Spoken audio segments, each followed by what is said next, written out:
you guys. It is the TheRealLulBenzie show, and on this episode, I'm trying to make sure that my sound is good, but on this episode, what is this, third one already? I don't know if I'm gonna do this weekly or whatever the case may be, but we'll figure it out. So on this episode, I kind of went onto Instagram and put in my, story or Insta story or whatever, and asked a couple questions like, what would you like to hear on here?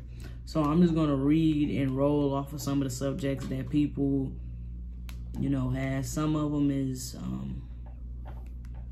extra and some of them is not, but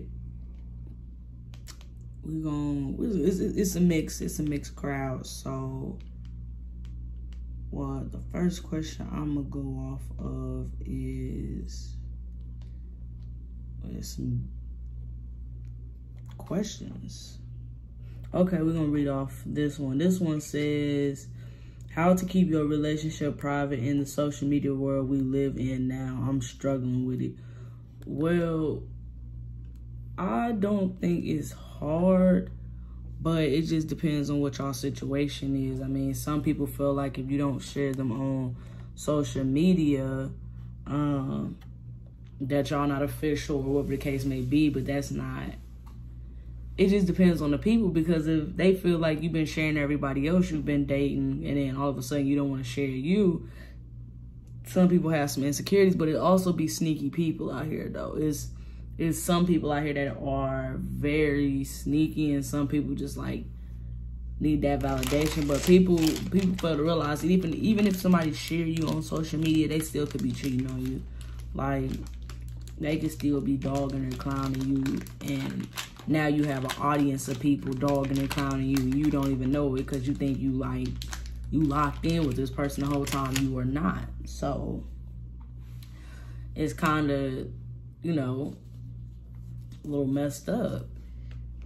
And it's like, I feel like being private helps you like get through situations, because if everybody else is in your relationship and giving you advice on a situation that they never been in or not had before, or whatever the case may be, then y'all stuck with the outcome. Y'all stuck with the result. If you listen to somebody else and they can't tell you a can of paint from a bucket of water, then you really tough, because now you listening to people that might be just trying to send you off. It's more or less better to solve the situation itself before you get into a position where you might mess up something that could potentially be something long term. So it's like, either get some professional help or just don't put it on social media, because social media right now, or social media even in the past, have been a breeding ground for BS. So keep that in mind. Let's see what else. Someone asks how to be loyal. That's something you gotta want, in my honest opinion. It's something that you gotta want. A lot of people, some people out here do not want that. Me, on the other hand, I just feel like if you can't be loyal to a cause or a person, you can't be loyal to pretty much anything. Like, it's almost a form of like dedication, but it's not like, I feel like it's a form of dedication just because loyalty doesn't take a lot. I don't know how to explain that, because I just see loyalty as something else. Like, I'm so loyal sometimes. I'm even loyal to like my hairdresser or somebody I typically do business with. It's just some people got it and some people don't. And me personally, I don't deal with people that's not loyal, even, regardless if it's like work or, some people, I just feel like if you just disloyal to a lot of things, you'll be disloyal to me. And it's like, I'm not really trying to take that chance, getting put in a position where I know it would really make me upset. So don't deal with unloyal people. If somebody do some snake shit, don't fuck with them. Simple as that. So somebody asks, witnessing family members or in-laws not clapping for you when you get nice things. All they say is so. Some people are, I mean, it could come from two different ways, but one way that I would see it is they either like jealous or just, you know, on some hating ass shit, because you want somebody to help celebrate with you. Because some people think you celebrating your success is bragging or rubbing it in people's faces, and the whole time you might just be trying to celebrate, you know, a little something that you succeeded at. And it's like, bro, everybody not trying to brag or belittle you.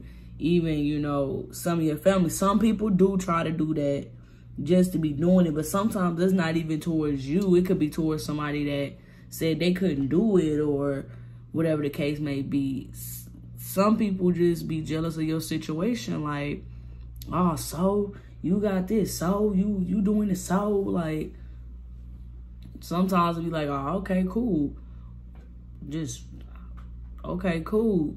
Or maybe they just feel like your success isn't that exciting, or whatever you got isn't that exciting. It's kind of hard to tell you. Them are just things I've experienced for myself in real life. It just, I guess it only kind of depends on who the person is at hand. Then what else? Somebody said hustling and business tips. Hustling and business tips depends on your type of hustle and depends on your type of business. Everybody isn't meant to have a business, but a lot of people are meant to have like a hustle, a side hustle. Because in this day and age, one job isn't cutting it anymore. Like, you work one job and you know you good there is not cutting. A lot of people have to get 2 jobs, or some people might have to get a job and 2 or 3, 4 hustles. And it's like, if you want to live a certain type of lifestyle, you have to put in some type of work, or you're gonna have to be able to bring yourself to the next level. And some people be like, oh, well, I was put here and I ain't got treated fair. And I be telling people, like, bruh, that's most of us. We gotta get it. If you spend most of your time complaining about how you wasn't treated fair or properly or this way and that way, you done wasted all your time that you could have took to not only catch up, but to surpass the individuals that put you behind. And I'm not gonna sit here and keep talking about, oh, I'm at the end of the race. No, I'm gonna run the race. If anything, I'm gonna try to catch up, because that's just how it is. Sometimes you just gotta, you know, move at your own pace, but I'm gonna be where I need to be by the time I reach the age that I want to reach when it comes to my life and what my goals are and what I set for myself, my own standards. By the time I reach 30, I want to have residual incomes. I want to be able to have my own properties, my own home, or in the process of getting things like that, because my goals in life isn't to be able to buy this, that, and the third. And no, it's nice to have nice things, but my definition of having nice things is like, I want my own damn property. Like, I want to have my credit sky through the roof. I want to have my business credit sky through the roof. I want to have things that's going to make me money and bring me back money and help fund money. I'm not finna sit around and just waste time, because once you realize that you don't have time, you'll start to appreciate and understand why people are always working or thinking of a way to get ahead. And more or less not even always having to do with money. My thing is money. I'm not going to lie, because money does make the world go around. But it's certain things that I'm not going to do to get it. But a lot of y'all be like, well, you've done this and you've done that. Yeah, I've done this, I've done that. But that doesn't mean I'm going to do this and I'm going to do that. That doesn't mean that. It just means if you cooking a steak and I say medium well, and then turn around, you cook it longer and it's well done, that's 2 different things. Like medium and then you got well done, like that's 2 different things. People that want their steak cooked with a little bit of pink in the middle, and you got people that want their steak cooked all the way through and brown in the middle. It's 2 different things. It's like, it's very close together. Don't get me wrong, it's very close together, but it's 2 different things. And I just be telling people, like, everybody be thinking, I don't know what other people think. Let me go off my assumptions. What I assume other people be thinking is that I don't think about my future and the plans and my layouts. Like, people think I'm just living for the moment, and I'm most definitely not doing that, because, you know, I don't know. I mean, I'm living for the moment, but I'm not living for the moment without having a plan, something in rolling. A lot of people have gotten accommodated with, if I don't see it on the internet, if I don't see a video, that means you didn't do it or you're not doing it.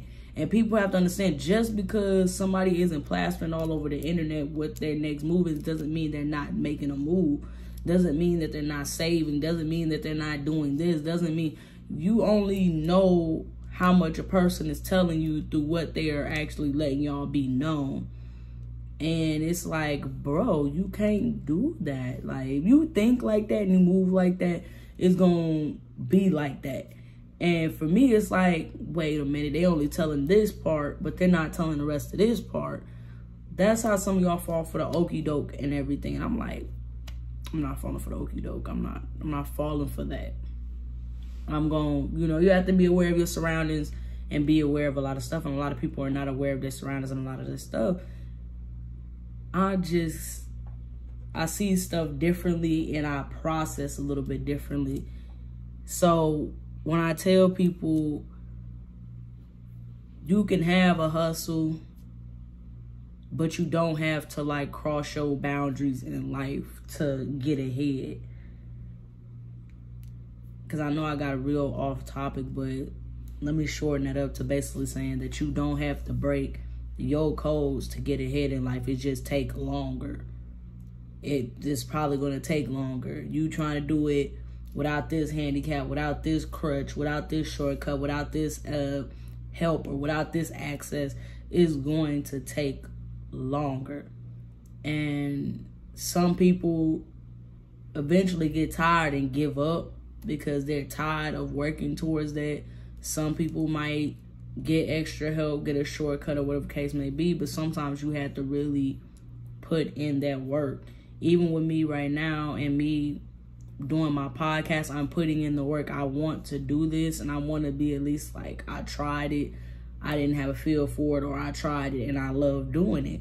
You have to do it, even if nobody's listening or paying attention or doing it. You have to do it, because eventually 0 people listening might go to 1 person, or 1 person might go to 4, and 4 people might go to 10. You don't know.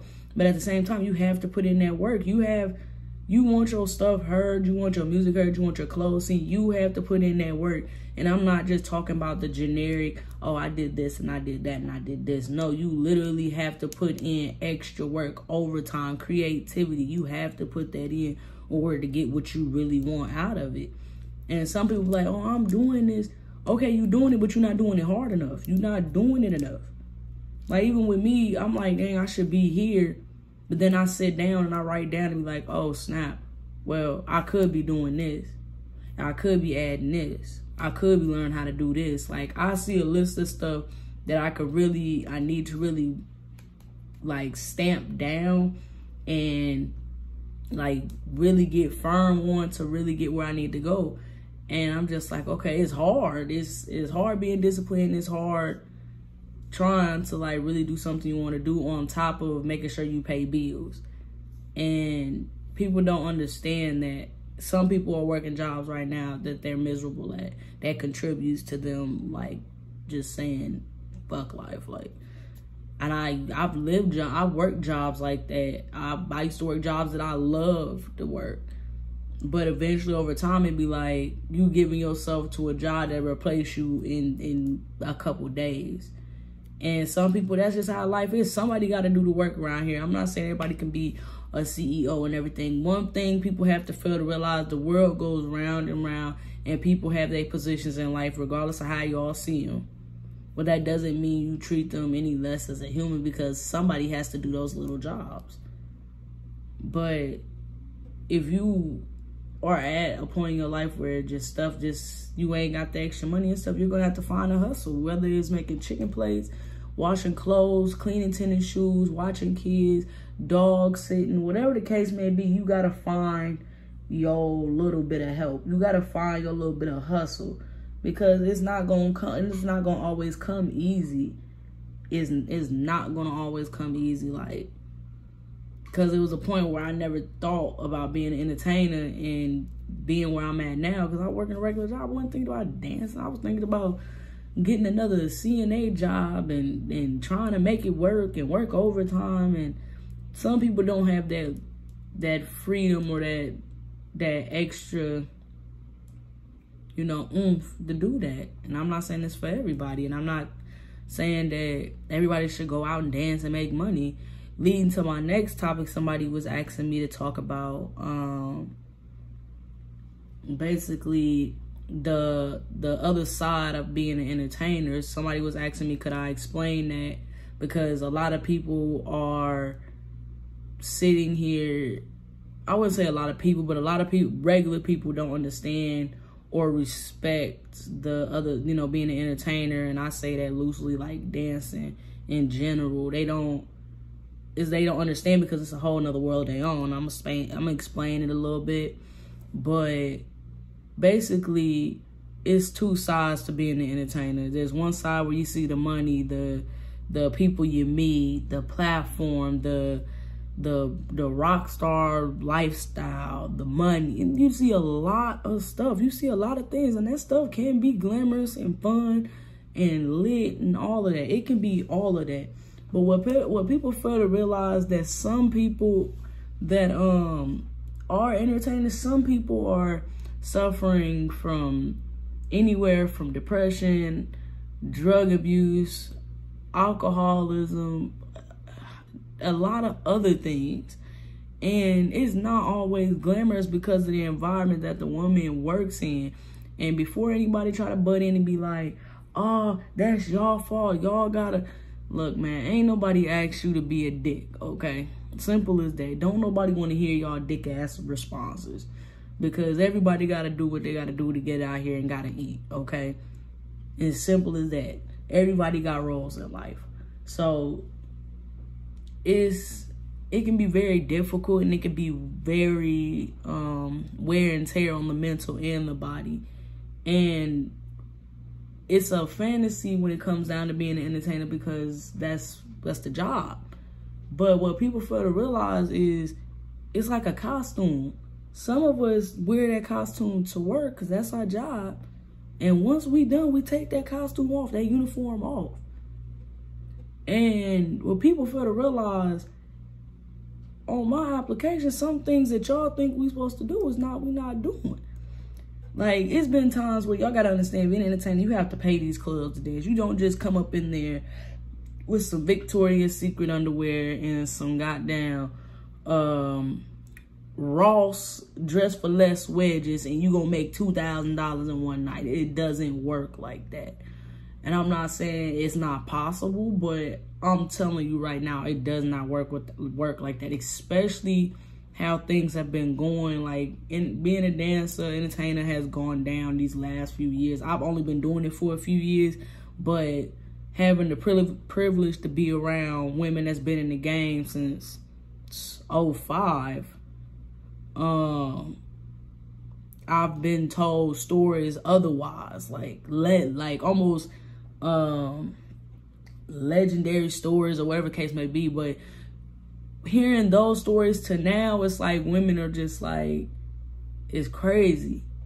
Because back in the day, you know, they explained to me that it was more money back in the day when it is now, because a lot of people respected the hustle back then. You know, because it was more tabooic and it was more sinister, or whatever the case may be, whatever words you want to use.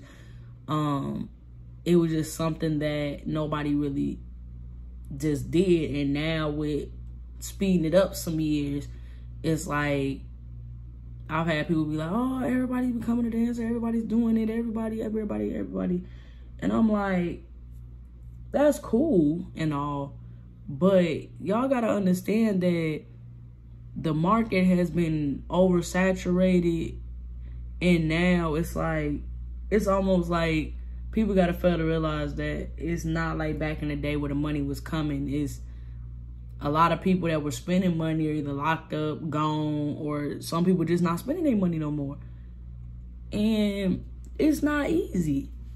It's not easy thinking that you just gonna get it that easy. Some people have to build up a clientele. Some people have to be in the trap every day. Some people have to be physically fit, attractive, whatever case may be. And some women are just in the middle and they gotta work. They gotta shake what they got. They gotta do what they gotta do. And it be like, people be thinking, oh, well, confidence is key when being an entertainer. Don't get me wrong. Confidence is key. Confidence can get you some extra dollars. But you also have to understand being an entertainer is basically you have to look the part. People don't understand that with us, some of us selling a fantasy or a lifestyle, you want him to spend money, you got to look like money. A lot of the time I spend money to look like money or whatever the case may be. And some people don't get that. And people think that, oh, I could just dance and this and that and just make money. You might get lucky. You might do that and you might get lucky and you might get some money. I remember the first time I did it, the first 3 weeks, I did not make a fucking dime.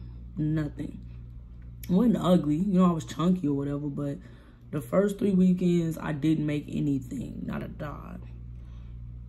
And it was I've never been to a strip club before then, so it was like, oh snap, like what am I supposed to do? And it was when one of the managers was like, this ain't like the movies. You gotta work. You gotta talk. You got to do something to get your money. And after watching a lot of the older women, or I call them OGs, dance, work, socialize, what I was willing to do, what I wasn't willing to do, what I was going to tolerate, when I wasn't going to tolerate, I figured that out pretty fast. Like with the club, some people endure a lot of, you know, embarrassment or harassment just to get a couple dollars, or case may that, whatever the case may be. I've dealt with it. I've endured it, but only to a certain level. Some people go to full length, and I'm not. Like, I've had people throw bricks of money at me before, slap me in the face with money. I've had people smack me hard as hell. I've dealt with that, but it be to the point where I get to the point where I don't deal with that. When I'm in the club, I move a certain type of way to like, don't try that with me, cause I will get down with you. And I be wanting to turn up, and I don't have a problem with none of that. But sometimes some people come in there to humiliate and have somebody beneath them. So they think coming to the club, tipping the entertainer a couple dollars is making them feel powerful and strong. Like, oh, my life is not. Being an entertainer ain't bad unless you're in a bad position. And that's where the waters get to testing you. Or you get tested in a position, you be like, man, what am I going to do? Or how am I going to do about this? Like, what is going to really test you? And at one point, it was like, I was kind of let down when I transferred to that side of life, because coming from a lifestyle where I was working multiple jobs and being a college student, and I had a different type of respect, it was messed up. Like, it felt so wrong, because I didn't change who I was. Like, my energy, my personality, my respect for people, all of that didn't change. It was just the image of me that changed. And because of the image of me that changed, a lot of people changed their level of respect. And that was one thing I just couldn't vibe with. So I've always been a person that wanted to keep respect, and because I'm big on respect. Like, if you can't respect me, we don't need to be doing business. We don't need to be talking. We don't need to be doing any of that. People fail to realize that there's people out here. I have cut people off that could probably change my life, but the level of disrespect I can't deal with. I missed out probably on some good opportunities because I didn't allow people to disrespect me. You gotta understand, once somebody disrespects you, it's like, bro, you testing my strength in life, and I'm not going. I've cut off some people I've worked with because of the level of respect. And I don't play them games. People think it's a game out here. Like, I'm not playing with folks. You have to start demanding stuff for yourself. And I'm not saying you got to be rude or you got to talk down on the next person or hurt the next person or whatever the case may be. But what I tell people is I keep the same energy in real life. I keep that same energy in real life. That's what people fail to realize. I'm not finna be out here like, oh, well, you dance. Oh, I mean, okay, that's a hustle. That ain't no different, no drug dealer, no scammer, none of that. I ain't hurt nobody, okay? If somebody want to spend their hard-earned cash on me, you can't be mad at somebody because you don't value me like that. I have to tell people that people don't value entertainers, and that's cool. I'm not saying value me all like this is the best job ever or value me because, oh, feel sorry for me. No, it's the fact that I'm still human. I still have emotions. But some of you guys forget that. Y'all forget that people have to be hustlers and have to do some jobs to get up higher. Sometimes you have to be the worker to tell if you're ready to be the boss or the CEO. If you don't know how the worker feels, I don't want you as my boss because you will have no sympathy or empathy for your employees. And that's just how it is. That's how I feel about it anyway. So some of y'all just be oblivious to some things. Oblivious. And I'll be like, that ain't the way to live. Being oblivious to a lot of situations is not a way to live. I tell people all the time, like, be aware of what's going on because at the end of the day, you can't do anything about nobody else's situation but you. And I had to learn that the hard way. Like, I can't do nothing about nobody else. I can't, I can't control nobody else. It is what it is. So I control me. I do me. I work up on me. And it's simple as that. A lot of people hate that I can do me. Like, I'm doing a podcast, bro. I've done so many different things in my life. Like, people don't understand everything I've done. I'm not going to regret whatsoever. I'm not going to regret it. And it's like, I'm cool with that. I'm cool with reworking or getting where I need to be or where I want to be. And I have to start over. I'm cool with that because I know I got the work ethic to get where I need to be and where I want to be. I got the hustle. I know if I work hard enough, I'm going to get what I want. But I had to put in time. I have to put in, I got to punch the clock. I have to put some effort into something if I want to see what I want to see. And some people don't be wanting to do that work. They don't want to put that dedication in. I'm dedicated to whatever I do. Eventually, I do get bored of certain things and I just chill. Or I'm just testing out to see where I want to be in life. You got to understand, I still don't know what I want to do with my life. I don't know what I want to spend the rest of my life doing. Maybe I'm going to spend the rest of my life doing 1,000,001 things and who knows what. But at least I have backup plans. At least I have stuff in play just in case if something doesn't work out. So I live my life the way I live because I'm enjoying it and I'm also good. I'm okay. I'm going to make it through another day. But I'm also working on new ways to make sure I make it through some more years. Because everybody not blessed like that. And this generation is sad because people forget that. They forget people weren't blessed their hands. People forget they weren't blessed in certain households or blessed with certain information or help. People forget that. And I just think people should really get back to what it is. Like, everybody don't have an advantage or a disadvantage, but you make the best out of your situation. And that's all you really can do, is make the best out of your situation. But I know for a fact over here that I'm able to work, I'm able to learn, I'm able to grow, I'm able to build. I'm going to do whatever I need to do to get where I need to be in life. If y'all can't, I wish you the best of luck, because it's life. But I'm going to go ahead and cut this podcast. It's been about 30 minutes in. I'm still playing around with the times and what sounds good. Should I have a long one? Should I have a short one? But yeah, but I do appreciate you guys for listening in. It's episode 3. And as I said, I appreciate you guys. You can find me on YouTube under the TheRealLulBenzie channel. You can find a lot of my social media links on www.lulbenzie.com, and you can go there and find a lot of my links. So I will see you guys next time.